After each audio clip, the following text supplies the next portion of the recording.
let's start with the basics. So you've also formulated a fascinating principle, the free energy principle. Can we maybe start at the basics and what is the free energy principle? Well, in fact, the free energy principle inherits a lot from the building of these data analytic approaches to these, very high dimensional time series you get from the brain. So I think it's interesting to acknowledge that, and in particular the analysis tools that try to address the other side, which is the functional integration, so the connectivity analyses. On the one hand, but I should also acknowledge it inherits an awful lot from machine learning as well.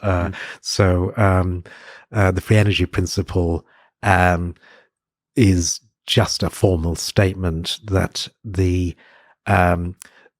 existential imperatives for any system that manages to survive in a changing world can be cast as an inference problem.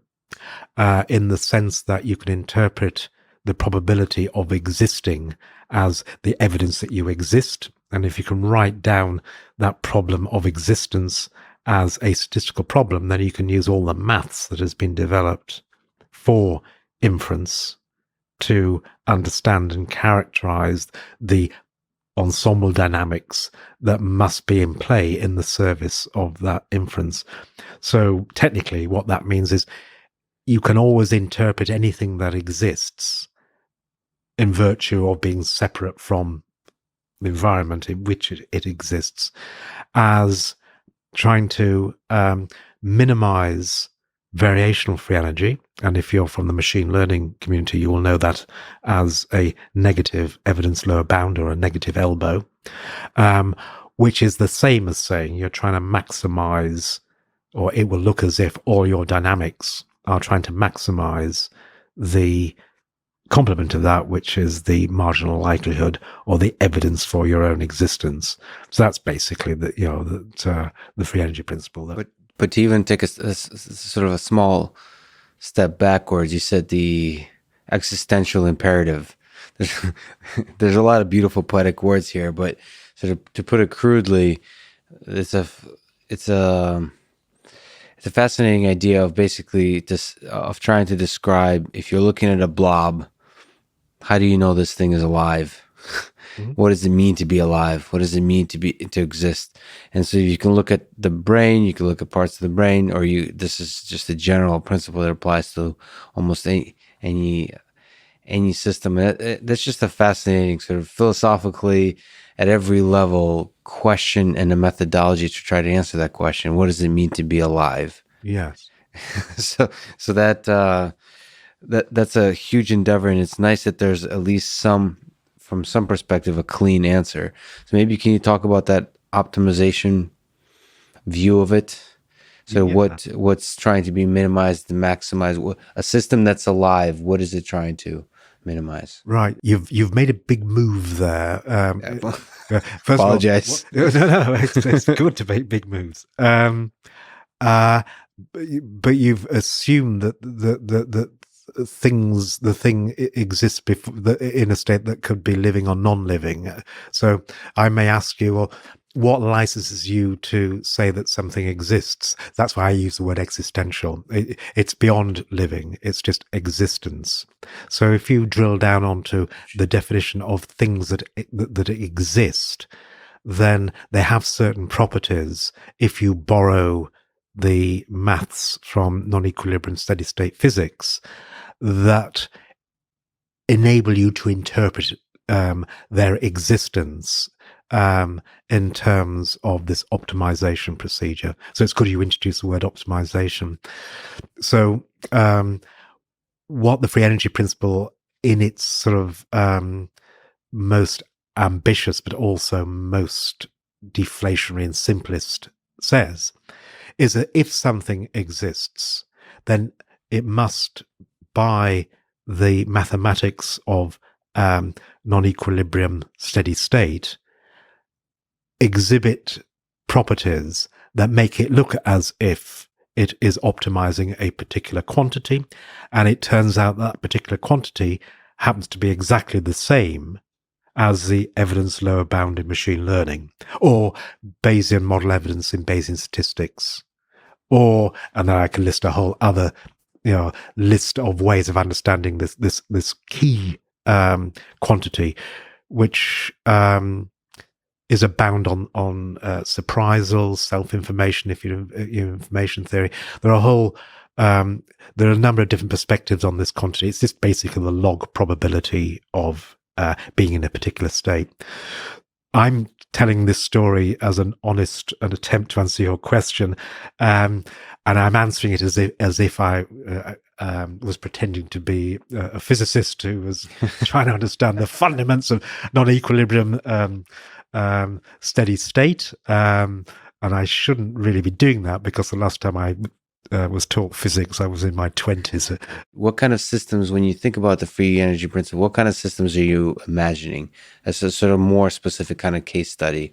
I'm imagining a range of systems, but at its simplest, a single-celled organism that can be identified from its eco-niche or its environment. So at its simplest, that's basically what I always imagined in my head. And you may ask, well, is there how on earth can you even elaborate questions about the existence of a single drop of oil, for example? Yes. Yeah. But there are deep questions there. Why doesn't the thing, the interface between the drop of oil that contains an interior and the thing that is not the drop of oil, which is the solvent in which it is immersed, how does that interface persist over time? Why doesn't the oil just dissolve into solvent? So what special properties of the exchange between the surface of the oil drop and the external states in which it's immersed, if you're a physicist, say it would be the heat bath. You've got a physical system, an ensemble. Again, we're talking about density dynamics, ensemble dynamics, an ensemble of atoms or molecules immersed in the heat bath. But the question is, how did the heat bath get there, and why is it not dissolve? How is it maintaining itself? Exactly. What actions is it? I mean, it's such a fascinating idea of a drop of oil, and I guess it would dissolve in water. It wouldn't dissolve in water. So what? Precisely. So why not? So why not? Why not? And how do you mathematically describe? I mean, it's such a beautiful idea, and also the idea of like where does the drop of oil end? Yeah. And where does it begin? Right. So I mean, you're asking deep questions, deep in a non-millennial sense here. Not in a hierarchical sense. But what you can do is, so this is the deflationary part of it. Can I just qualify my answer by saying that normally when I'm asked this question, I answer from the point of view of a psychologist, and we talk about predictive processing and predictive coding and the brain as an inference machine. But you haven't asked me from that perspective. I'm answering from the point of view of a physicist.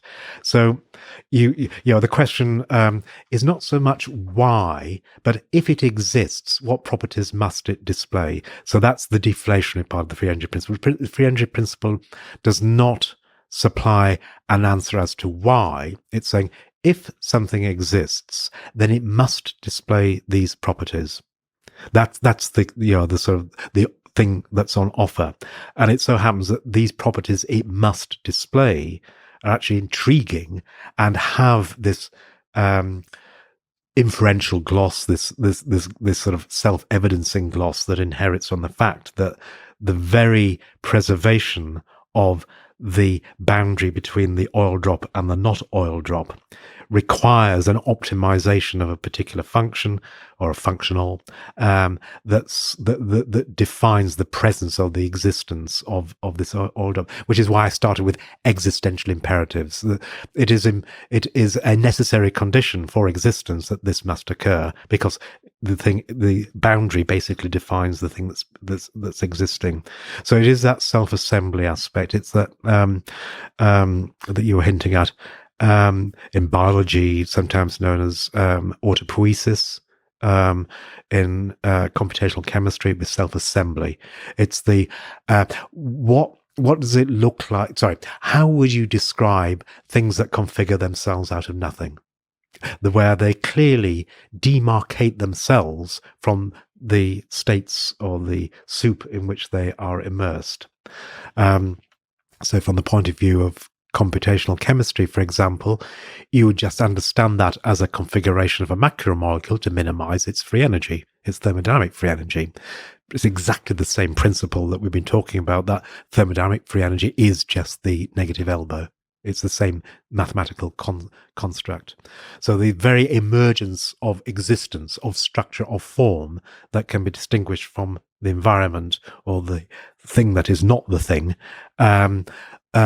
necessitates the existence of an objective function that it looks as if it is minimizing. It's finding a free energy minima. And so, just to clarify, I'm trying to wrap my head around. So the free energy principle says that if something exists, these are the properties it should display. Yes. So what that means is we can't just go into a soup and there's no mechanism. Free energy principle doesn't give us a mechanism to find the things that exist. Is that what's being implied, that you can kind of use it to reason, to think about, like, study a particular system and say, does this exhibit these qualities? That's an excellent question. But to answer that, I have to return to your previous question about what's the difference between living and non-living things. Yes, well, exactly. Actually, sorry. So yeah, maybe we can go there. You kind of drew a line, and forgive me for the stupid questions, but you kind of drew a line between living and existing. Yeah. Is there an interesting sort of distinction between the two? I think there is. Things do exist: grains of sand, rocks on the moon, trees,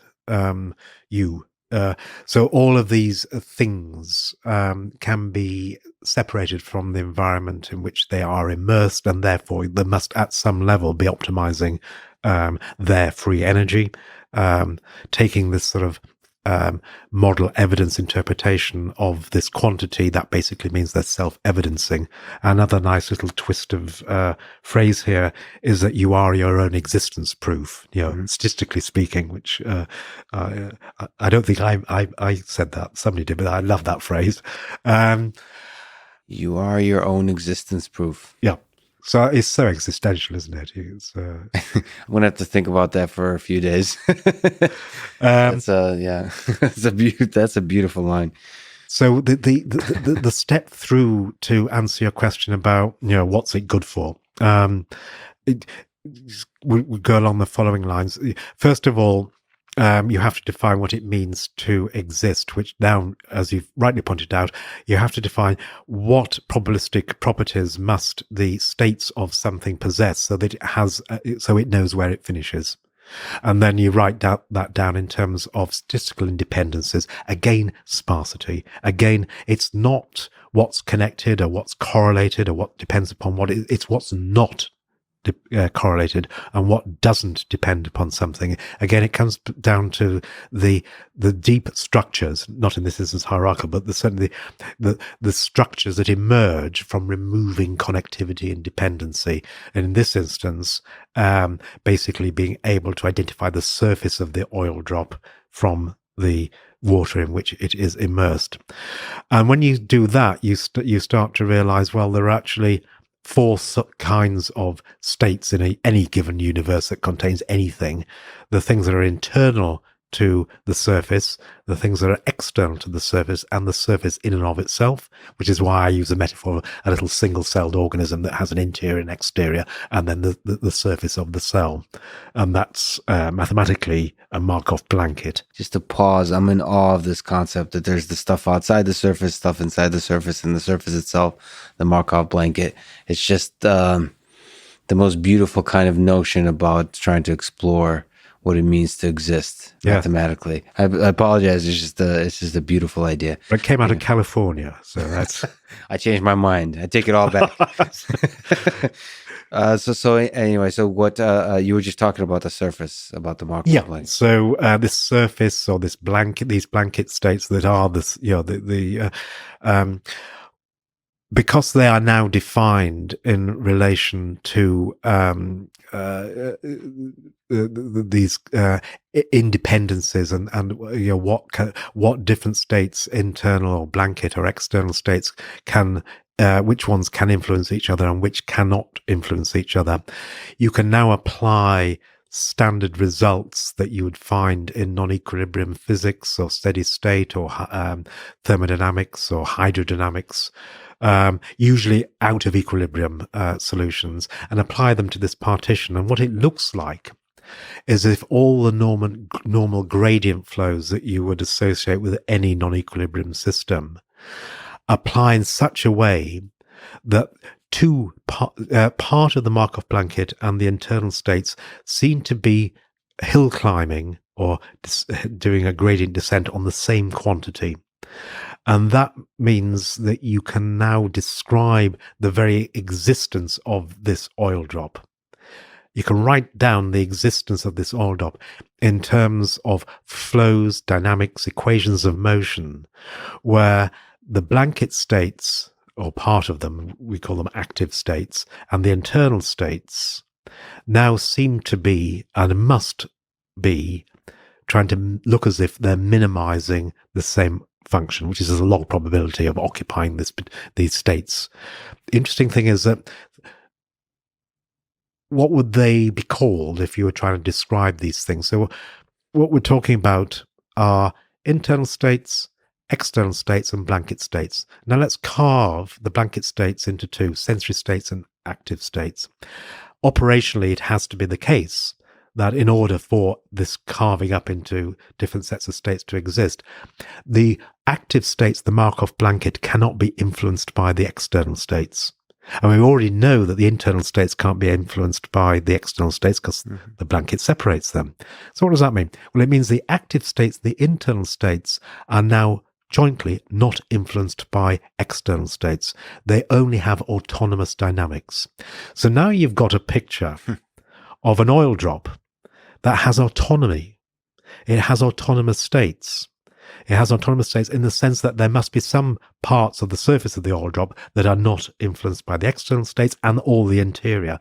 And together those two states endow even a little oil drop with autonomous states that look as if they are optimizing their variational free energy or their negative elbow, their model evidence. And that would be an interesting intellectual exercise. And you could say, you could even go into the realms of panpsychism, that everything that exists is implicitly making inferences or self-evidencing. Now we make the next move. But what about living things? I mean, so Let me ask you, what's the difference between an oil drop and a little tadpole or a little larva or a plankton? The picture we just painted of an oil drop just immediately, in a matter of minutes, took me into the world of panpsychism, where you just convinced me, made me feel like an oil drop is a living, certainly an autonomous system, but almost a living system. So it has a capability, sensory capabilities and acting capabilities, and it maintains something. So what is the difference between that and something that we traditionally think of as a living system? That it could die, or it can't. I mean, mortality. I'm not exactly sure. I'm not sure what the right answer there is, because it can move. Like movement seems like an essential element to being able to act in the environment, but the oil drop is doing that. So I don't know. Is it? The oil drop will be moved, but does it in and of itself move autonomously? Well, the surface is performing actions that maintain its structure. Yeah, you're being too clever. I had in mind a passive little oil drop just sitting there, at the bottom on the top of a glass of water. Sure, I guess. What I'm trying to say is you're absolutely right. You've nailed it. It's movement. Yeah. So where does that movement come from? If it comes from the inside, then you've got, I think, something that's living. What do you mean from the inside? What I mean is that the internal states that can influence the active states, where the active states can influence, but they're not influenced by the external states, can cause movement. So there are two types of oil drops, if you like. There are oil drops where the internal states are so random that they average themselves away. I see. And the thing cannot, on balance, on average, when you do the averaging, move. So a nice example of that would be the sun. The sun certainly has internal states. There's lots of intrinsic autonomous activity going on.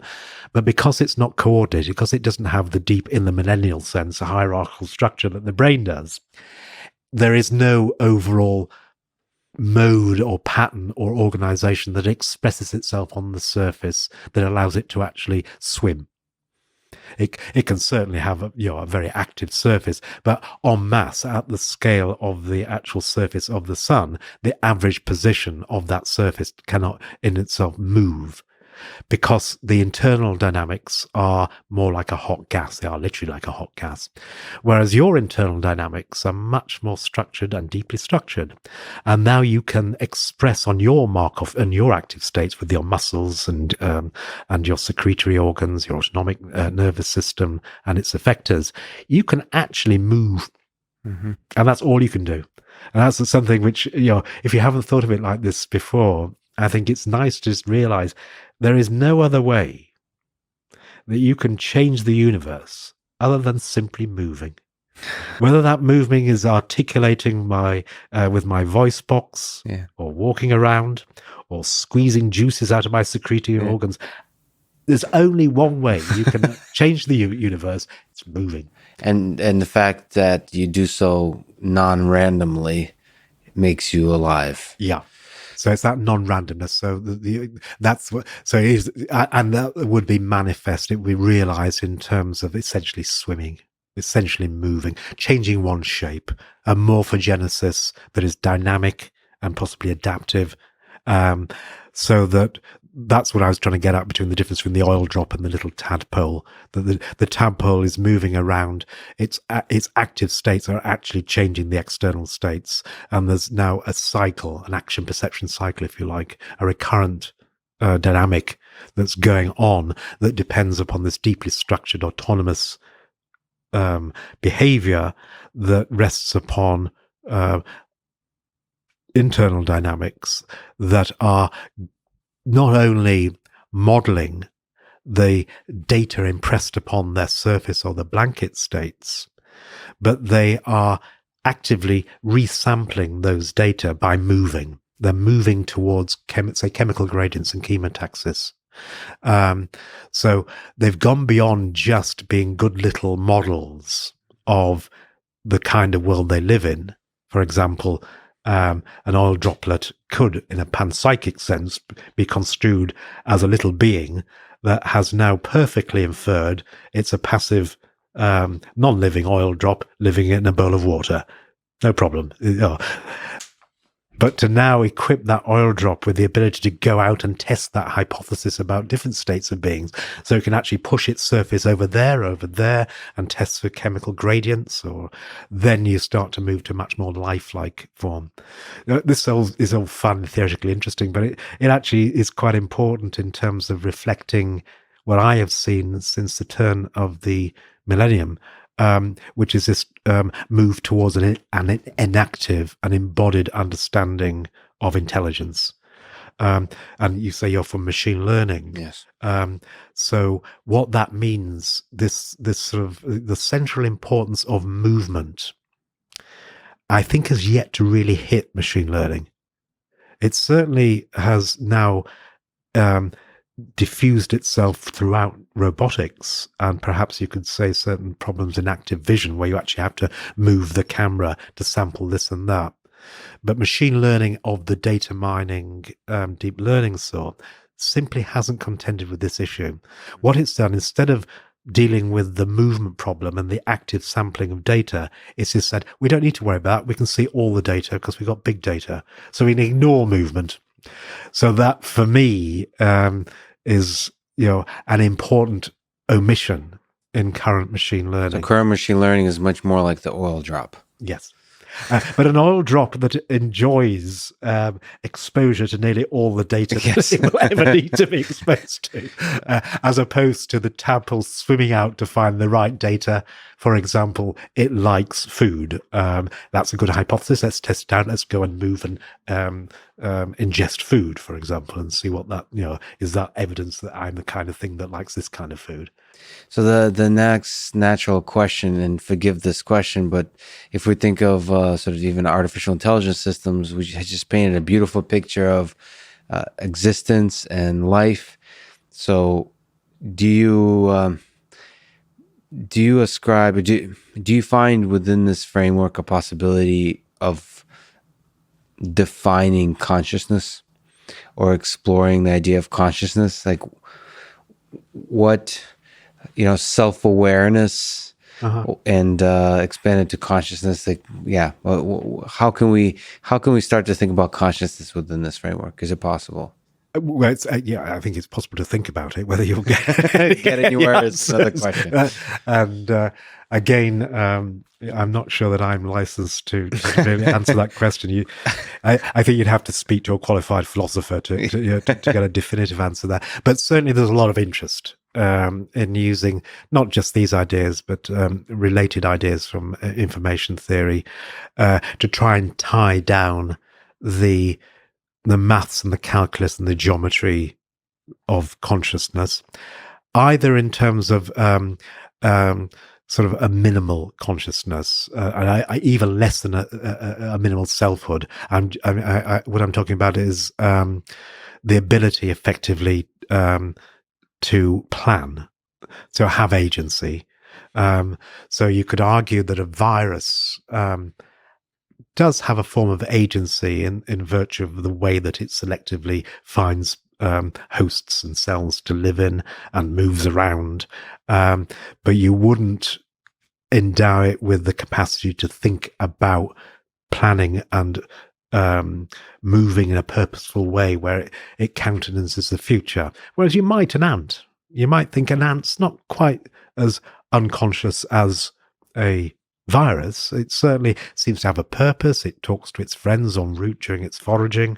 It has a different kind of autonomy, which is biotic, but beyond a virus. So there's something about, so there's some line that has to do with the complexity of planning. Yes.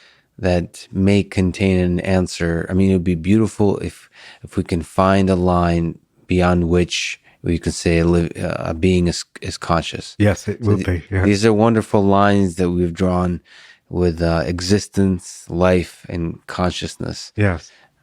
It will be very nice. One little wrinkle there, and this is something I've only learned in the past few months, is the philosophical notion of vagueness. So you're saying it would be wonderful to draw a line. I had always assumed that line at some point would be drawn, until about 4 months ago, and a philosopher taught me about vagueness. So I don't know if you've come across this, but it's a technical concept, and I think most revealingly illustrated with at what point does a pile of sand become a pile? Is it 1 grain, 2 grains, 3 grains, or 4 grains? So at what point would you draw the line between being a pile of sand and a collection of grains of sand? In the same way, is it right to ask, where would I draw the line between conscious and unconscious? And it might be a vague concept. Having said that, I agree with you entirely. I think systems that have the ability to plan. So just technically what that means is your inferential self-evidencing, by which I simply mean the dynamics, literally the thermodynamics and gradient flows that underwrite the preservation of your oil droplet-like form, are described as can be described as an optimization of log Bayesian model evidence, your elbow. That self-evidencing must be evidence for a model of what's causing the sensory impressions on the sensory part of your surface or your Markov blanket. If that model is capable of planning, it must include a model of the future consequences of your active states or your action, just planning. So we're now in the game of planning as inference. Now, notice what we've made, though. We've made quite a big move away from big data and machine learning, because, again, it's the consequences of moving. It's the consequence of selecting those data or looking over there. And that tells you immediately that even to be a contender for a conscious artifact or is it strong AI or generalized? I don't know what it's called nowadays. Then you've got to have movement in the game. And furthermore, you've got to have a generative model of the sort you might find in, say, a variational autoencoder that is thinking about the future conditioned upon different courses of action. Now, that brings a number of things to the table, which now you start to think, well, those who've got all the right ingredients talk about consciousness. I've now got to select among a number of different courses of action into the future as part of planning. I've now got free will. The act of selecting this course of action or that policy or that action suddenly makes me into an inference machine, a self-evidencing artifact that now looks as if it's selecting amongst different alternative ways forward as I actively swim here or swim there or look over here, look over there. So I think you've now got to a situation, if there is planning in the mix, you're now getting much closer to that line, if that line were ever to exist. I don't think it gets you quite as far as self-aware, though. I think you have to, I think, grapple with the question: how would formally write down a calculus or a maths of self-awareness? I don't think it's impossible to do, but I think there would be pressure on you to actually commit to a formal definition of what you mean by self-awareness. I think most people that I know would probably say that a goldfish, a pet fish, was not self-aware. They would probably argue about their favorite cat, but would be quite happy to say that their mum was self-aware. Mm-hmm. So, but that might very well connect to some level of complexity with planning. It seems like self-awareness is essential for complex planning. Yeah. Do you want to take that further? Because I think you're absolutely right. Again, the line is unclear, but it seems like integrating yourself into the world, into your planning, is essential for constructing complex plans. Yes. Yeah. So mathematically describing that in the same elegant way as you have with the free energy principle might be difficult. Well, yes and no. I don't think that. Well, perhaps we should can we just go back? But you that's a very important answer you gave, and I think if I just unpacked it, you'd see the truisms that you've just exposed for us. But let me. Sorry, I'm mindful that I didn't answer your question before. Well, what's the free energy principle good for? Is it just a pretty theoretical exercise to explain non-equilibrium steady states? Yes, it is. It does nothing more for you than that. It can be regarded, it's going to sound very arrogant, but it is of the sort of theory of natural selection, or a hypothesis of natural selection. Beautiful, undeniably true, but tells you absolutely nothing about, why you have legs and eyes, and it tells you nothing about the actual phenotype, and it wouldn't allow you to build something. So the free energy principle directly by itself is as vacuous as most tautological theories. And by tautological, of course, I'm talking to the theory of the survival of the fittest. What's the fittest that survive? Why do they survive? Because the fitter. It just go around in circles. Yes, and in a sense, the free energy principle has that same deflationary tautology under the hood. It's it's a characteristic of things that exist. Why they exist? Because they minimize their free energy. Why they minimize their free energy? Because they exist. And you just keep on going round and round and round.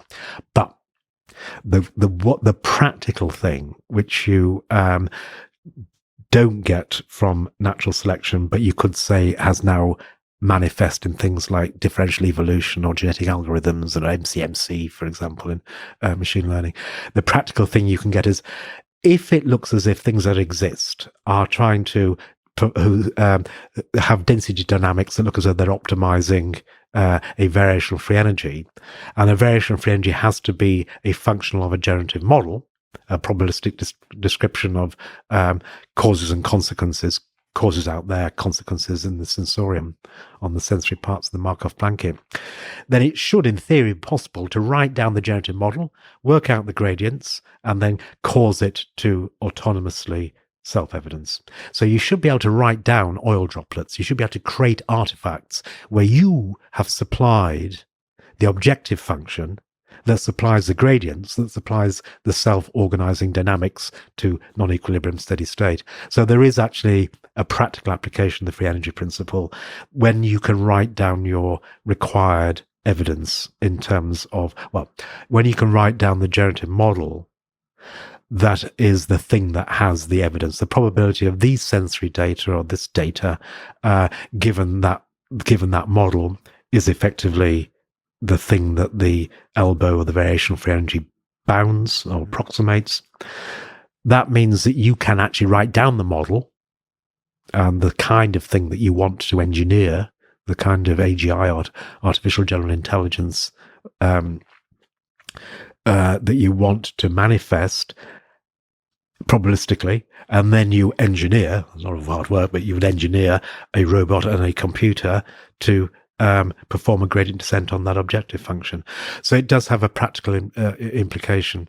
Now, why am I wittering on about that? It did seem relevant to, yes. So what kinds of, so the answer to, would it be easy or would it be hard? Well, mathematically, it's easy. I've just told you, all you need to do is write down your perfect artifact, probabilistically in the form of a probabilistic generative model, a probability distribution over the causes and consequences of the world in which this thing is immersed. And then you just engineer a computer and a robot to perform a gradient descent on that objective function. No problem. But of course, the big problem is writing down the generative model. So that's where the heavy lifting comes in. Yeah. So it's the form and the structure of that generative model which basically defines the artifact that you will create, or indeed the kind of artifact that has self-awareness. So that's where all the hard work comes. Very much like natural selection doesn't tell you in the slightest why you have eyes. So you have to drill down on the actual phenotype, the actual generative model. So with that in mind, what did you tell me that tells me immediately the kinds of generative models I would have to write down in order to have self-awareness? What you said to me was, I have to have a model that is effectively fit for purpose for this kind of world in which I operate. And if I now make the observation that this kind of world is effectively largely populated by other things like me, i.e. you, then it makes enormous sense that if I can develop a hypothesis that we are similar kinds of creatures, in fact, the same kind of creature, but I am me and you are you, then it becomes again mandated to have a sense of self. So if I live in a world that is constituted by things like me, basically a social world, a community, then it becomes necessary now for me to infer that it's me talking and not you talking. I wouldn't need that if I was on Mars by myself, or if I was in the jungle as a feral child. If there was nothing like me around, there would be no need to have an inference, a hypothesis. Ah, yes, it is me that is experiencing or causing these sounds, and it is not you. It's only when there's ambiguity in play, induced by the fact that there are others in that world.